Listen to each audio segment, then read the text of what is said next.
Hello mga best! Welcome back again sa ating channel. Sa inyong mga bago dyan, nice to meet you and welcome sa inyong lahat. Maraming salamat sa inyong patuloy na nanood at nag-share ng inyong mga ideas and comments. Shoutout sa inyong lahat mga best! Sana nasa healthy, happy, and safe life kayong lahat. We thank God for everything and we ask for forgiveness sa ating mga kasalanan and we pray na sana ibalik na ni Lord sa normal ang buong mundo. In Jesus' name, Amen. Shoutout sa inyo and welcome sa mga bago dyan. Si Sally nga pala may ganung factor. Sana huwag kayong magatubiling i-share ang ating mga videos mga best para mas marami tayong matulungan. Advance Merry Christmas sa inyong lahat. May ganung factor talaga. Ayan. So, shoutout sa inyong lahat mga best. Magbasa ako sa isa sa nag-comment dito. Shoutout pala kay Sister Angelica Omitin. Ayan, kay Sister Proud Zurigaon, kay Sister Marjorie Tupas Vlog. Sa inyong lahat mga best. Shoutout sa inyong lahat dyan. And kay Sister Malu, shoutout sa iyo, best. And basahin ko yung nag-message dito sa isa sa nag-comment dito. Shoutout sa iyo. Good day, si Sally. Tanong ko lang po. Meron akong tanong ko lang po kung seryoso ba itong afam ko. Dahil minsan nawala siya. Na halos dalawang buwan ba to, best? Kasi naputol. Halos lagay na natin 2 buwan. Halos 2 buwan. Tapos ngayon, bumalik na naman siya ulit. Natawag naman ba siya sa akin? So, tumawag sa iyo, best. So, naguguluhan pa ako, Ate Sally, kung ano ba talaga ako sa kanya. Bakit siya nawala at minsan bumabalik din? Maraming salamat sa iyo, best. Sa pag-share mo, mukhang nabitin na. So, sabi mo, si Afa mo ay nawala siya na halos 2 buwan na yun. Ako nang nagdagdag ng buwan, best, kasi parang naputol siya. So, nawala siya ng ganyan katagal. Tapos, biglang bumalik. Parang si Afam ay parang biglang nakatulog. Pagising niya, uy, si ano pala, ganung factor. So, biglang naalala ka. Baka hindi na ganun ka masaya dun sa kabila. At mukhang medyo naisip niya, mukhang mas okay ka, kaya bumalik siya sa'yo. At sa pagtawag niya sa'yo, best, natanong mo ba, I wanna ask, you were gone and now you're back. I wanna know why. So, dapat natanong mo yun, best, na bigla siyang bumalik. Parang ang lalaki kasi na biglang nawala sa'yo at wala man lang paliwanag na mukhang bumalik, ay hello. So, umalis ka na sa buhay ko, huwag ka nang bumalik. So, pag ganyan, best, kung bumalik naman siya at dagdag problema siya, huwag mo nang pansinin yan. Kung bumalik siya at okay naman yung bigay niya, blessings naman yung bigay niya, itanggapin mo yan. Kung bumalik siya at problema ang binalik sa'yo, huwag mo nang pansinin, basura mo yan. Bakit mag-entertain ka pa dyan? Kung bumalik lang siya para magbigay ng problema sa'yo, ay hello, malaya na ako noon. Nung nawala ka, masaya na ako at bumalik ka pa. So, basura ang katapat mo. So, ganun yon. Kasi, ang afam, bumalik siya sa'yo at tumawag siya. Ngayon, naguguluhan ka na tuloy. Imbis na masaya na yung buhay mo, malaya ka na, bigla kang naguluhan. Kung ang taong lumapit sa buhay ninyo ay dagdag problema at nagpapagulo lang, walang dahilan, best, para entertainin nyo yan. Basura nyo yan. Sabihin mo, I'm here to find my future husband, a man who loves me and no one else. A man who will be with me for the rest of my life. A man who is willing to share his time and effort with me. With me, who loves me and no one else. Memorize mo yan, te. Memorize ko talaga yan. So, gano'n na sabihin nyo. Para sa mga afam na wala dito, wala doon, magising yan. Pero sa mga afam nyo, kakamit nyo lang, hayaan nyo muna sila, best, na gawin nila kung ano ba talaga ang gusto nilang gawin sa inyo. Kasi pag unang na-meet nyo yan, diretso nyo, I want a man, ganun factor. So, minsan yung iba dyan is, talagang diretso-diretso yung gawin yung sinasabi mo. Pero iba talaga ang gusto talagang gawin. Gusto lang makuha ang atensyon mo. Pero ako sa profile picture ko, nung nag-search pa ako sa mga dating site na sinalihan ko, talagang nilagay ko doon na I'm looking for a serious relationship. A man who loves me and no one else. I'm looking for my future husband. Ganong factor. Talagang diretso ako doon. So, kung ang mga afam na nagbabasa ng mga profile, yung mga information about you, so alam na nila yon. May na ganyan ang hanap mo.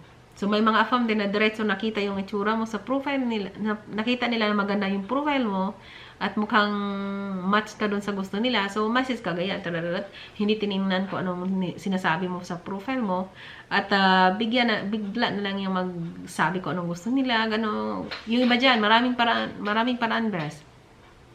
Kasi yung iba sumali para magkaroon ng experience na ganito ang gagawin o may plano na hindi naman seryosong relasyon ang gusto. So, pag-aralan nyo talaga yung mga AFAM na mamimit nyo. Kasi hindi lahat ng AFAM sumali dyan. Lalo, depende sa dating site yan. Pero halos may mga nakasingit talaga. So, hindi lahat ng sumali sa dating site is asawa ang hanap best. So, pag-aralan nyo talaga maayos best. Pag-aralan nyo yung ginagawa nila, the way they talk, paano sila magsalita, paano sila magkaroon ng future plan, paano nila kayo itrato. Pag-aralan nyo lahat yan. Be smart on searching best. Kasi marami dyan, matalino yan sila best. Dapat lagpasan nyo yan. Para hindi kayo magmukhang kawawa. Ang ibig kong sabihin na magmukhang kawawa, yung iyak-iyak kayo dyan ba? So parang dati masaya kayo, ngayon dumating si Afam, sobrang gulong-gulo ng buhay nyo, iyak na iyak kayo dyan, nasasaktan kayo. Be smart, huwag nyo ipakita na kawawa yung sarili nyo. Ipakita nyo, kayang-kaya nyo ipaglaban ang sarili nyo, kayang-kaya nyo tumayo sa sarili nyo paa, na hindi nyo kailangan ng Afam. Kasi ang Afam, pag na-feel nila na kayang-kaya nila kayo, ay hinayaan nyo sila best, at binigyan nyo sila ng chance na mamaliitin kayo. Kasi pag nakita nila, itong babae ito, hindi kaya paglaban sarili niya. Walang sariling standard, walang sariling desisyon. Ako, itong klaseng babae ito, kayang-kaya to. Kaya kung ano nang pinagsasabi sa'yo, mga salitang masasakit. Kasi para sa kanila, naglabas sila ng naramdaman nila, at yun ang naramdaman nila. Kumbaga, nagsabi sila ng totoo. Minsan, kahit wala na sa lugar yung sinabi nila, wala silang pake. Either masaktan yung kumbaga, kung masaktan ka bes, sa sinabi nila, wala silang pake. Dahil para sa kanila, nagsabi sila ng totoo. Minsan wala na sa lugar yon kasi hindi inisip na posibleng masaktan yung taong pinag-isipan nila o pinagsabihan nila ng ganon. Maraming ganyan best na walang pake, na masaktan ka man o hindi, wala sila, who cares? Nagsabi sila ng totoo. Hindi man lang nag-isip-isip ng konti, baka masaktan to. So, kailangan i-control at wag sabihin, or sabihin in a nice way. Yung iba wala, diretsong sabihin yung anong gano'n dyan, anong salitang masasakit. Or kaya gagawa sila ng mga bagay na masasaktan ka at magdusa ka. Dahil alam nilang hindi mo kayang mawala siya. So, huwag niyong gagawin yan best. Kawawa kayo dyan. Ang feeling nila sa inyo ay, ano ba tong taong to? Parang walang sariling desisyon. Mahina. Ganun factor. So, ganun kalit ang tingin nila sa inyo. Huwag niyong hayaan yan best. Kasi sa mga AFAM, nakikita nila na mukhang easy-easy ka lang. Feeling nila talagang itong taong to. Ano ba yan? Parang itong tao to masyadong kaya gagawa niya ng mga bagay na ma-feel mo talagang hindi ka importante, inapakapakan yung pagkatao mo, ginagawa yung mga bagay na masasaktan ka. Hello, yung mga AFAM na ganyan, dapat wala kayong time. Ipakita nyo na may standard kayo at kung sino yung mga AFAM na yan na makakapasa dyan. Siyempre, ilugar nyo yung standard nyo best, nakaabot-abot naman. Hindi yung standard na wala na dito, wala doon, wala nang makaka-reach dyan. Nobody's perfect. Yung mga AFAM na bigyan nyo ng chance, yung AFAM na may respeto sa inyo, may pagpapahalaga sa inyo, yung taong masaya sa mga plano nyo. Kasi most of the time, ang plano naman natin is maganda. At yung AFAM na hindi susuporta dyan, ay wala kang space sa buhay kung AFAM ka. At hindi ka nag-iisa sa buong mundo. Ang daming AFAM dito. At hindi lang ikaw ang nag-iisa. Kaya walang panahon kung hindi ka pumasa sa gusto ko. At yung ugali mo dyan ay wala dito, wala doon. Walang panahon sa'yo. Ayusin mo yung sarili mo bago ka lumapit sa akin. May mga ganong factor best. Kasi yung mga AFAM dyan, wala dito, wala doon. Baglang pataw sa inyo dyan. Kung anong nakasanayan nila, yun ay papakita sa inyo. Mahirap yun. Halimbawa, kuripot sila, masyadong makunat, gagawin nila sa inyo yan. So, ibig sabihin, hindi pa sila nag-search kung ano ba talaga ang tunay na ugali ng mga Pinoy. Ang mga Pinoy ay talagang mapagmahal sa pamilya. Family is very important to us. Yung iba dyan, walang pake. Family important to us. Anong ginagawa mo dyan, walang pake lang yung family mo dyan. Dahil para sa kanila, ikaw ang minahal na, ikaw lang at walang iba. Ang ugali na yan ay masyadong kuripot. Masyadong, makunat yan. Pag ikaw lang minahal niya, pag once na banggitin mo yung tutulong ka sa family mo, yan ang maging ugat ng problema niyo. Hindi ugat sa kamay. Hindi ugat ng problema ninyo na mag-aaway kayo dahil ang AFAM na yan ay makunat. Piliin yung AFAM na mahal kayo, suportado ang mga gusto nyo at mga plano nyo, at naintindihan kayo kung anong gusto nyo. At hindi yung masyadong away ng away lagi. Yung misunderstanding sa of course, nasa long distance relationship kayo, even magkapatid, hindi magkasundo. So, paano na yan yung mga kausap ninyong AFAM? So, nakita nyo lang dyan sa dating site. So, meron talaga kayong misunderstanding, normal yan. Pero pag mahal nyo ang isa't isa, talagang aayusin nyo ang mga problema ninyo. At dahil sa pag-aayos ninyo, matutunan nyo talaga paano mag-adjust. Kung ano yung ayaw ng AFAM mo, kung ano ang ayaw mo, makapag-adjust si AFAM. ikaw din makapag-adjust ka rin sa kanya. Kailangan give and take and understanding, kailangan yun. Kung medyo mainit ang ulo na isa, dapat kalmado ka. Marunong kang pangitiin yon.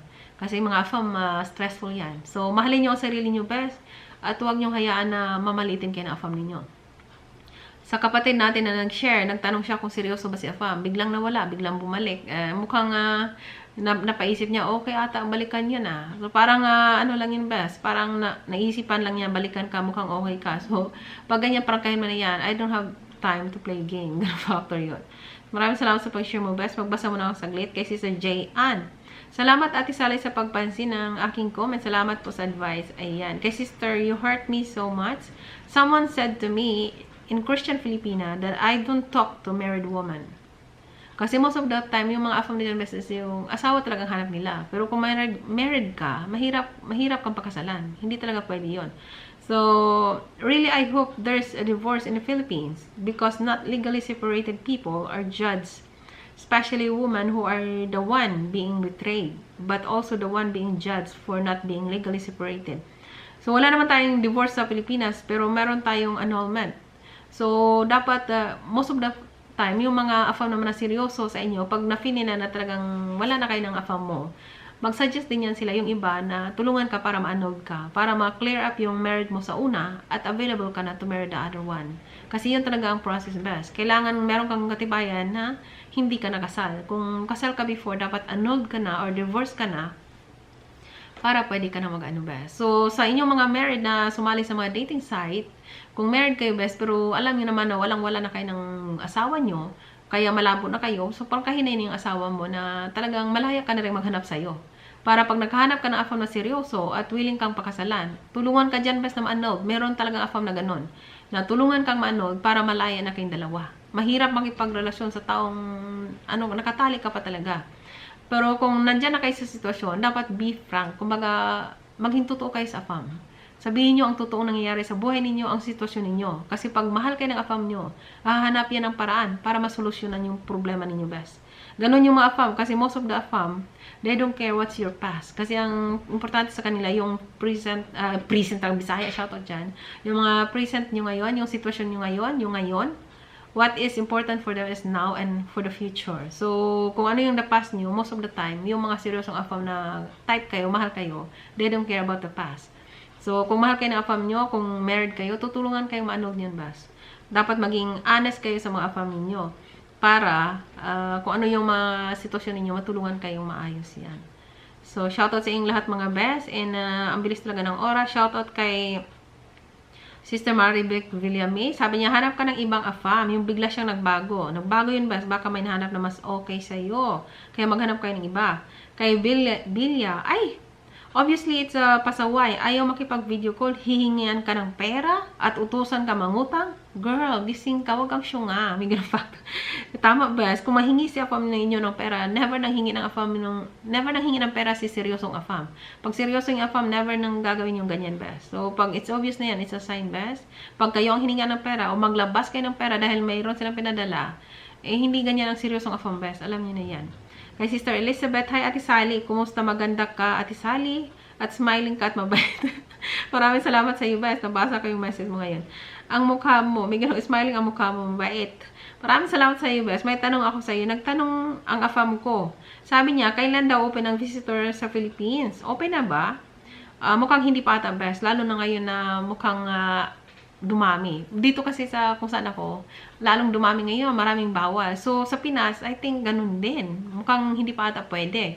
Kung hindi man tama yung sinabi ko, best, pwede kang mag-inquire, magtanong sa iba na nandyan sa atin sa Pinas na okay na ba yung, allowed na ba dyan ang mga foreigners to travel. Kasi parang ang gulo pa ng panahon ngayon, best. Malabo pa dahil sa, alam yun na, pandemic ngayon. So, ayan, shoutout sa inyong lahat mga best kay Sister Riva Mupra. Hi Ate Sally, may salamat po sa payo. Maraming salamat at marami akong natutunan. Maraming salamat sa iyo, best, sa inyong lahat dyan. Sana marami kayong natutunan at sana i-share nyo ang mga videos natin, best, para mas marami tayong mabigyan ng mga ideas. Maraming salamat sa inyo. Ang bilis ng oras talaga. In advance, Merry Christmas sa inyong lahat mga best. Sa inyong mga naguguluhan, ang masabi ko lang sa inyo, kung naguguluhan kayo, best, hindi tayo naghanap ng AFAM para maguguluhan tayo. Naghanap tayo ng AFAM para magkaroon tayo ng experience na may taong nagmamahal sa atin. Maiba naman yung feeling natin before. So, ibig sabihin yan, hindi tayo naghanap ng stress. So, kung ang AFAM niyo ay stress ang bigay, basura yan, bas. Hanapin niyo yung AFAM na mapasaya kayo, mapangiti kayo, ma-inspired kayo. Meron at meron yan, bas. Kung hindi niyo pa natagpuan, huwag kayong masyadong magmamadali. Lalo kayong ma-stress niyan. Relax niyo lang and pray to God. God knows the best time. And baka may inaayos pa si Lord sa buhay ni AFAM or sa buhay mo. Be patient and enjoy your moment. Enjoy your life doing something you like. Be with your family. Kasi pag nahanap na yung AFAM, lalo na pag AFAM, dadalhin ka sa country nila. Lahat ng gusto mong gawin dyan sa Pinas o kung saan ka, hindi mo na basta-basta magawa yan ba. So good luck sa inyong lahat. Take care, stay safe. God bless.